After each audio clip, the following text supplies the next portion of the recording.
बिस्मिल्लाहिर्रहमानिर्रहीम। अपने प्रोग्राम छोटी सी बात के साथ मैं एक बार फिर आपकी खिदमत में हाजिर हूँ। आज की छोटी सी बात जो मैं आपके लिए लाया हूँ वो ये है कि अल्लाह मियाँ ने इस दुनिया में दरअसल खाम माल भेजे हैं। उसने लोहा भेजा, वो चाहता तो मशीन भेज सकता था। उसने एल्युमिनियम भेज दिया इंसानों के लिए, लेकिन वो चाहता तो जहाज उससे बनाकर भेज सकता था। अल्लाह मियाँ ने गंदम भेजी और आटा पीसकर रोटी बनाने का काम इंसान के जिम्मे किया। बिल्कुल इसी तरह खुद इंसान भी आप देखें तो एक वो है जो मां के पेट से पैदा होता है, और दूसरा इंसान वो होता है जो इंसान खुद अपने आप को बनाता है। मां के पेट से पैदा होने वाले सारे इंसान एक जैसे होते हैं।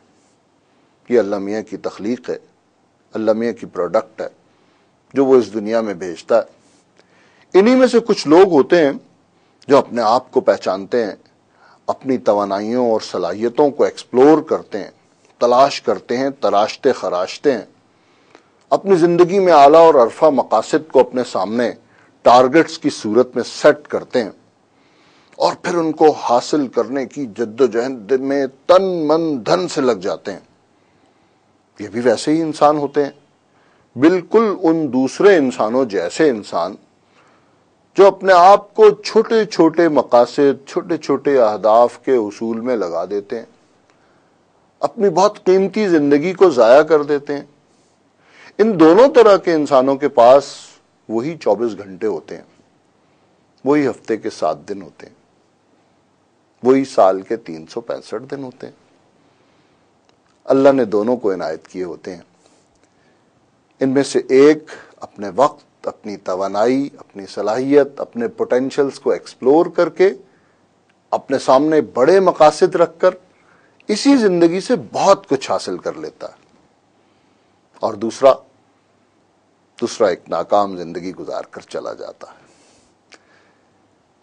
इस बात का पैगाम यह है कि अपने आप को पहचानिए, अपने आप को बनाइए, अपने आप को डेवलप कीजिए। मुझे यकीन है जो शख्स खुद को बेहतर बनाने के रास्ते पर आगे बढ़ेगा, जो कौम अपने आप को शनाख्त करेगी, अपने आप को तलाश करेगी, तराशे खराशेगी, वो यकीनन दूसरी कौमों के मुकाबले में आगे बढ़ जाएगी। क्योंकि ये जो अल्लाह ताला की ज़मीन है, ये अल्लाह ताला का बाग है, इस बाग के माली के लिए उसने क्राइटेरिया यही बनाया है कि जो भी इस बाग को दूसरों के मुकाबले में बेहतर हालत में रखने में कामयाब होगा, उसका पोटेंशियल रखता होगा, उसकी सलाहियत रखता होगा, अल्लाह अपने इस बाग को उसी के सुपुर्द और उसी के हवाले करेगा। आपका बहुत शुक्रिया।